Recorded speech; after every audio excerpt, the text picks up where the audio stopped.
The Weird Circle. In this cave by the restless sea, we are met to call from out of the past stories, strange and weird.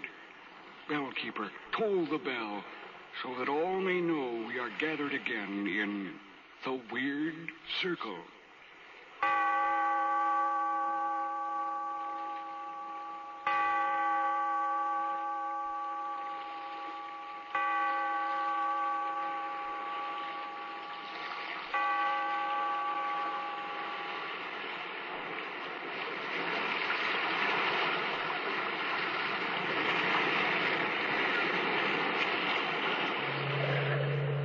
We are met in this cave by the restless sea to reveal the horror in men's minds.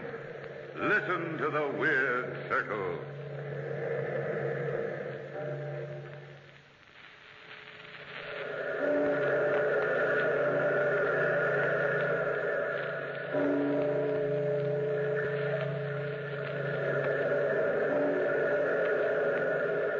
Out of the past, phantoms of a world gone by speak again the immortal tale, the murder of the little pig.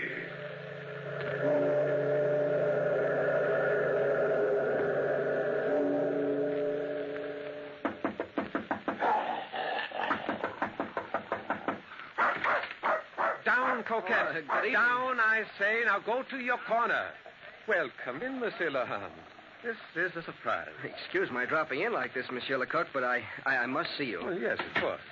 It's a pretty tough customer you got there. Coquette? Oh, she's only bluffing. Please make yourself comfortable. Now, Coquette, stay in your corner. Coquette? Isn't that the dog that was the principal witness in your last case? Yes, and if she only could have talked, I would have not had such a difficult time.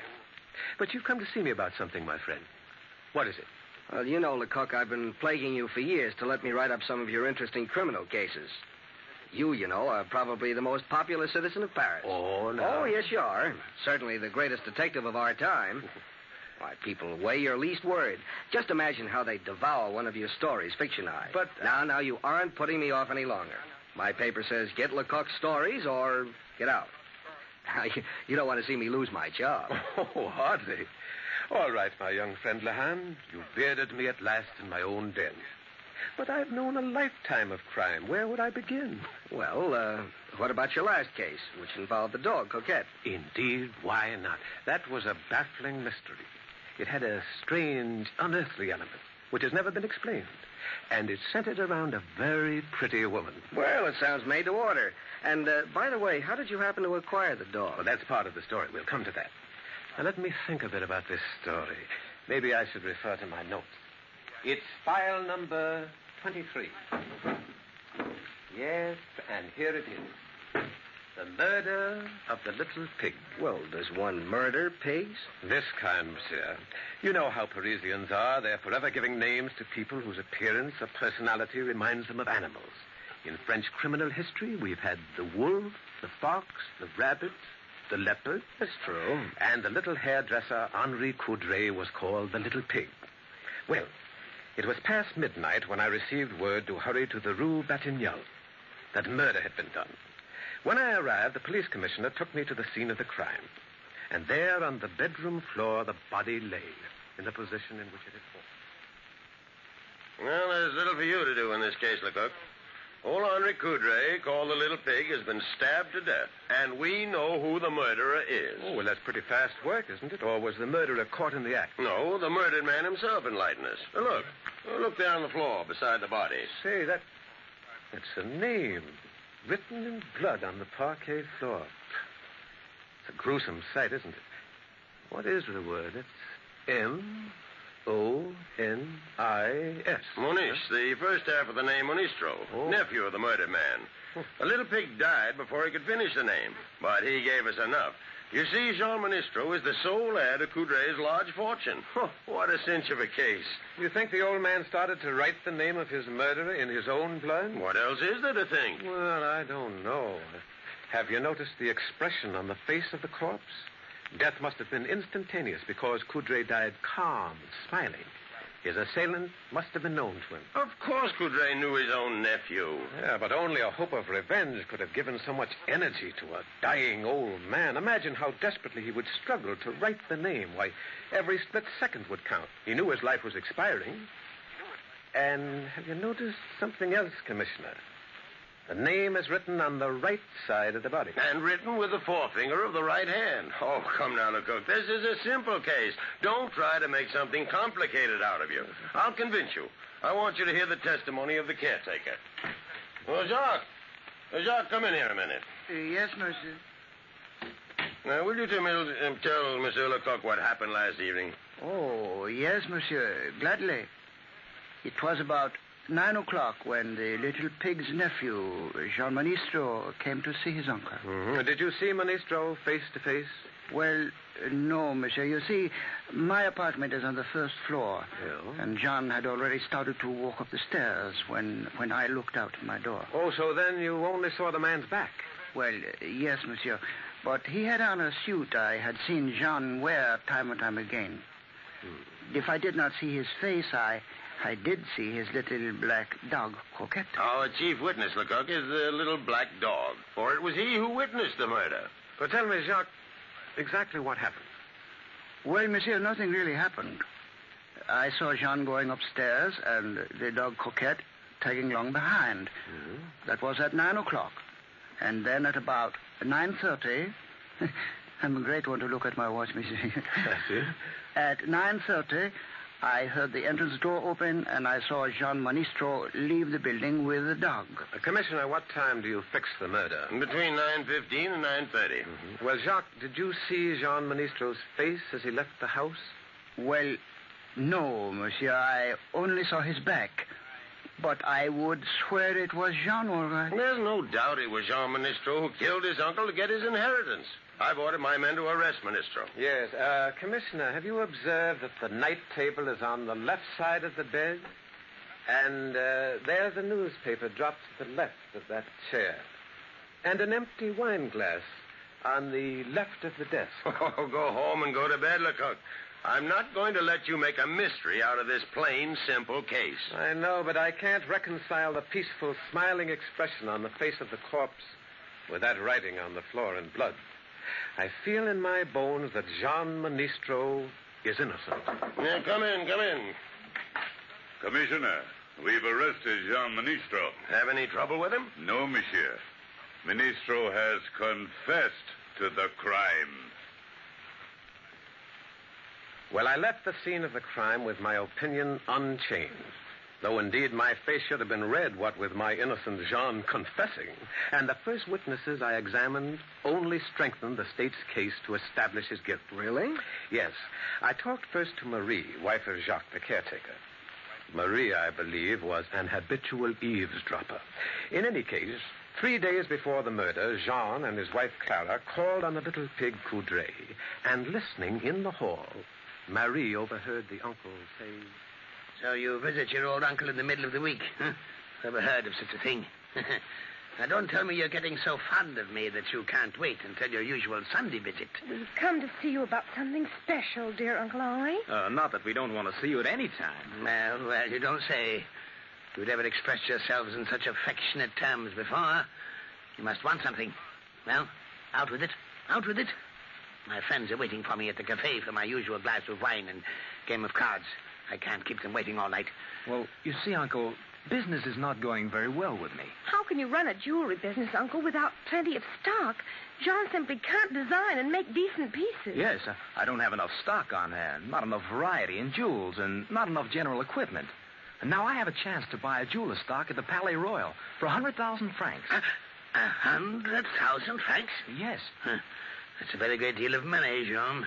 Took me many years to save that much money. But you wouldn't miss it, Uncle, and it'll put Jean on his feet. On his feet? Or on his head?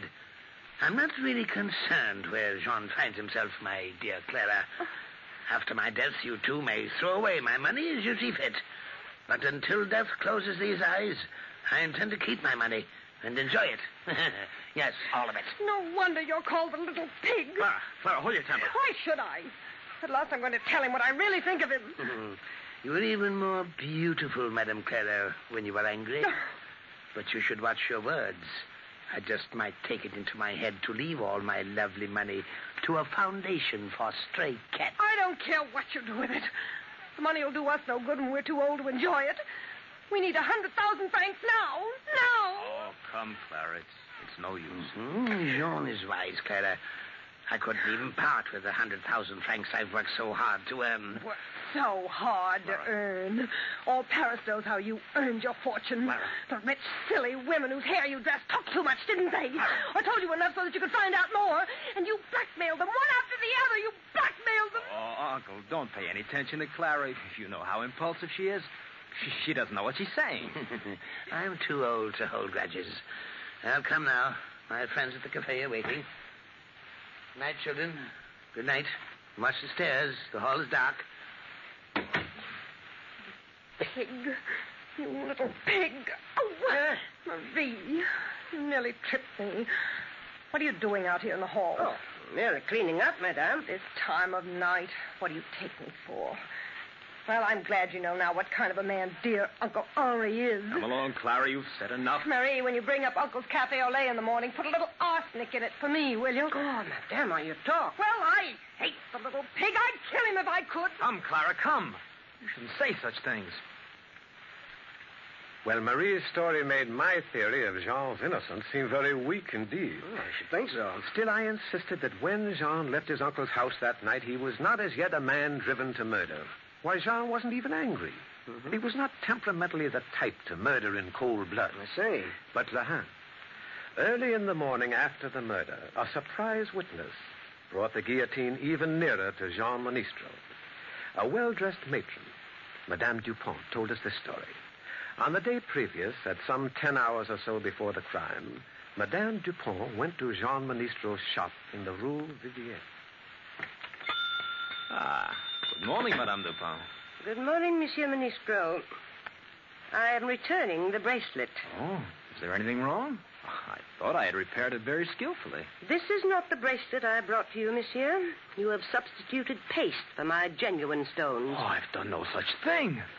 I'll let you look at them through my glass. But I see you are right. Well, these are substitutes. Oh, I swear to you, madame, I don't know how it happened. I don't know what to say. Perhaps your wife will know what to say. What do you mean by that, madame?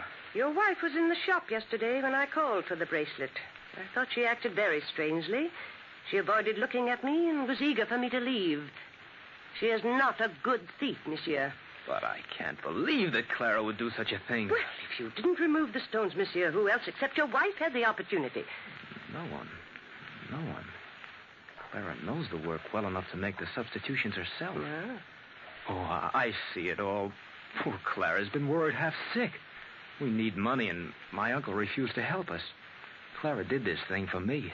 You love your wife very much, don't you, monsieur? Oh, yes, very much, madame. I swear I'll get the jewels back for you. Please don't go to the police. Why do you think I'd come to you, monsieur? I could have gone at once to the police. But I am a sentimental woman, and I have eyes in my head. One doesn't often see a man so much in love with his wife. Oh, then you will promise to wait a little? I'll get the jewels back for you. But what if she's already sold them? What if she spent the money? Can you buy such valuable jewels? Don't worry, madame. I'll get the money. I'll get it somehow.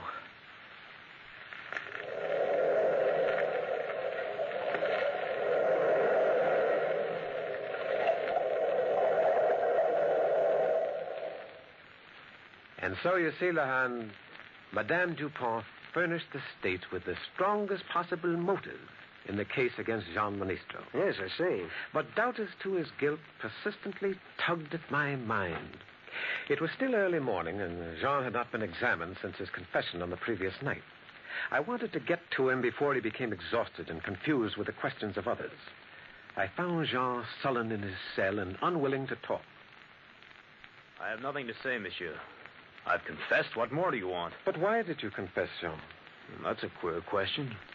I guess the answer is I'm a man who doesn't know how to hold out. Hadn't gotten away with a murder, I think... Jean, where did you buy the revolver you used? I had it in my possession a long time. Years, I guess. What did you do with it after you killed your uncle? They threw it into the Seine. Your little black dog, Coquette, misses you, Jean. She won't eat. I wish I could have her here with me. She was a one-man dog. Coquette followed me everywhere. Please go now, monsieur.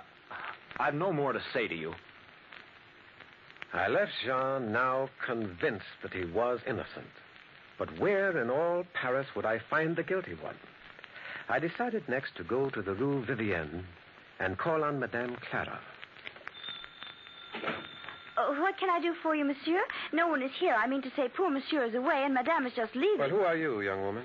Sybil, madame's maid. Now, if you wish to leave an order, or if you wish to buy anything... I'm not here to buy, mademoiselle. I am Lecoq of the police department. Oh. I must speak to Madame Monistro. Oh, my goodness, monsieur. Right away. Madame. I'm right here, Sybil. I heard what the gentleman said. Down, Coquette. Go back. Go back in the room. Take him with you. Come along, Coquette. Like a good dog. Well, you have a very good watchdog, madame. Jewelers keep good watchdogs, monsieur. Does your dog never make up to strangers? No, never. Coquette really only likes my husband. Why are you here? I heard you say you're from the police department. Yes. Here is my identification. I see. Well, perhaps you know I've received a summons to appear at court this afternoon for examination. I must leave in a few moments. Yes, I know, but I wanted to speak to you before you left. Oh? Do you think your husband is innocent, madame?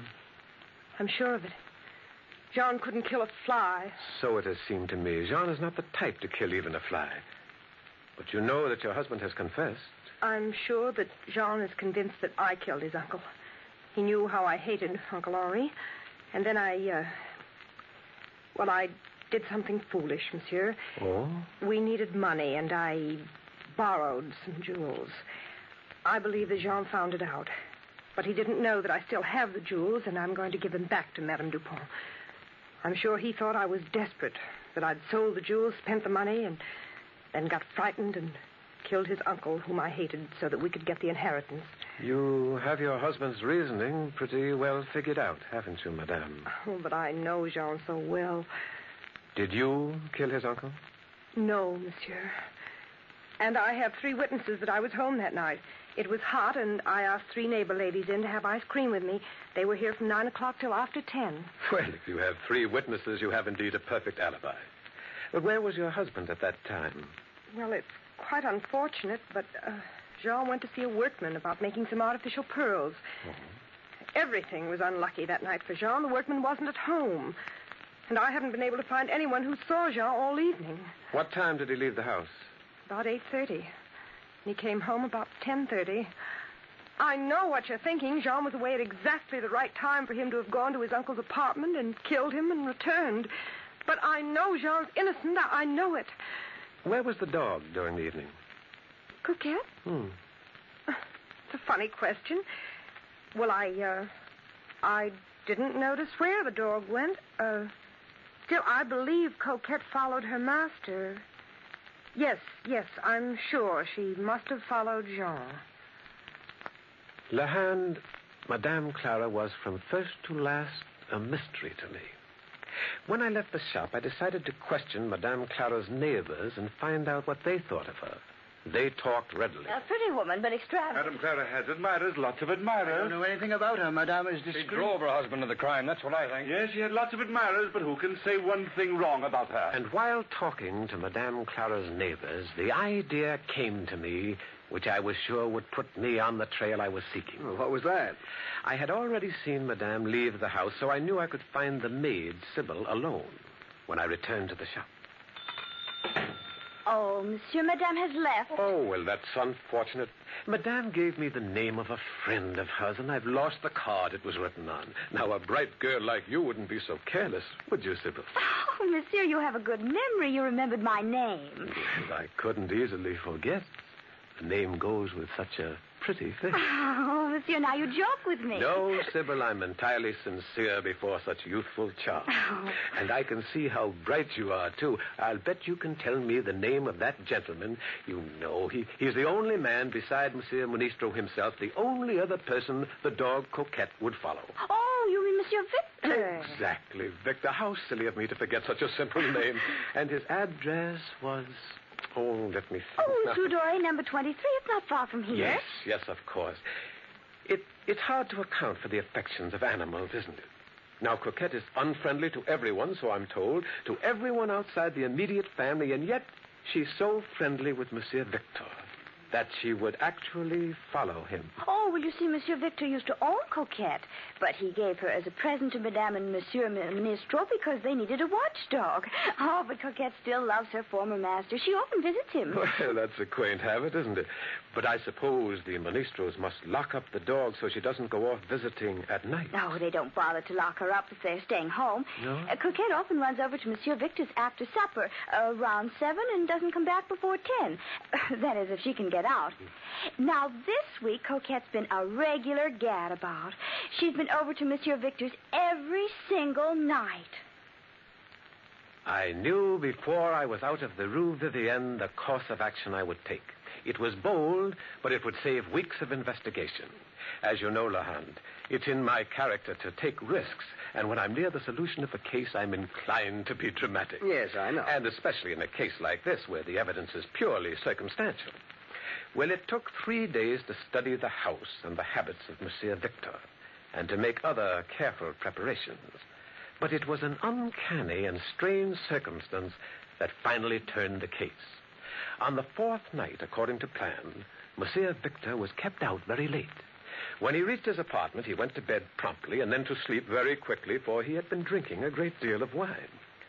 But presently, Monsieur Victor was awakened by a voice, by an unforgettable voice. Monsieur Victor, wake up. Wake up, Monsieur Victor. Who are you? You know who I am well enough. I am Andre Coudray, the old man you murdered. Go away. Go away, little pig. Leave me in peace. Why do you come every night like this? Why do you stand there and look at me like that with that ghastly smile and the cut in your throat? Don't go away. Go away. No, monsieur. It's no good hiding your head. I will come back and come back until I have driven you out of your mind. But what do you want? What do you want? Why did you kill me? Any man has a right to know why he was killed.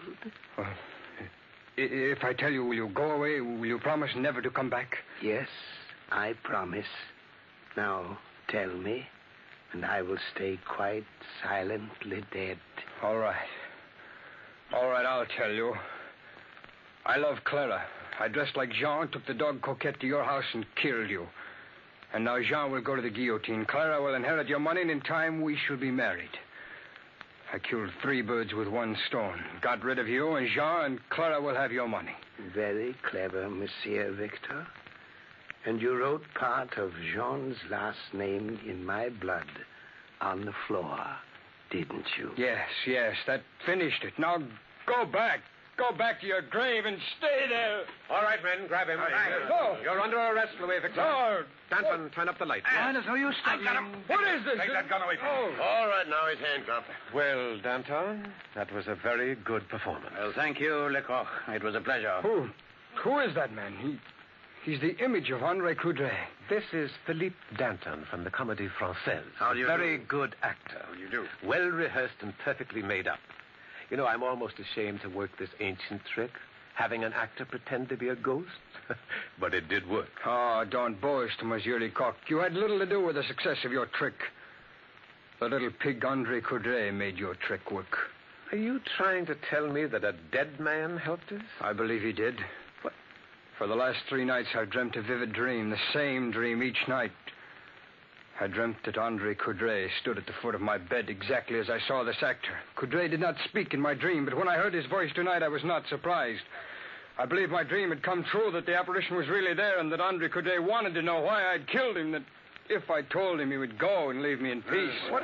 Are you really telling me the truth, that you actually dreamed of seeing Henri Coudray as you saw the actor Danton tonight? Oh, what reason do I have to lie? You've got my confession now. It was not you, but the little pig Andre Coudray who trapped me. And so, Monsieur Lahand, that is my file number 23. Do you think it will give you a good story? Good story? It's amazing. Oh, by the way, you haven't told me how you came by the dog, Coquette. Oh. Coquette, come here. You may leave your corner now.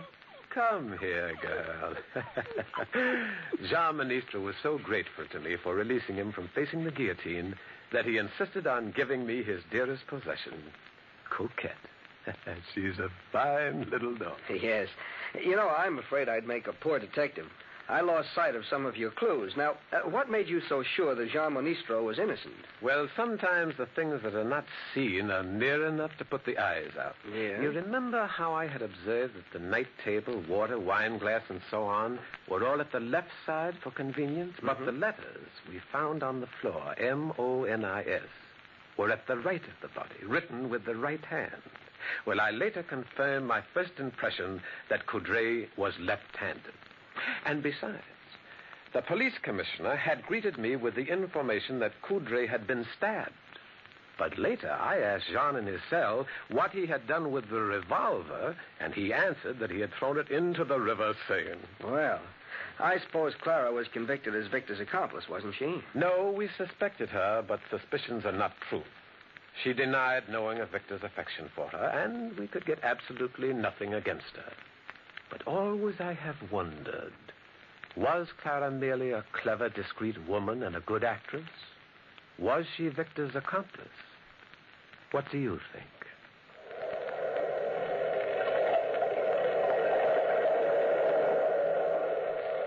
From the time-worn pages of the past, we have brought you the story, The Murder of the Little Pig. Bellkeeper, toll the bell.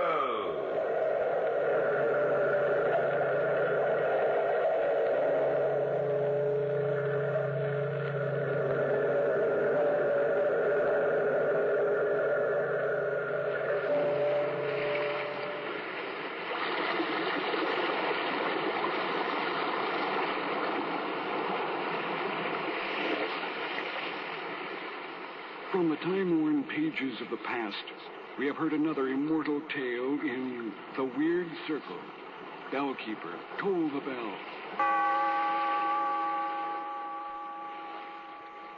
Be here in this lonely cave by the restless sea once again next time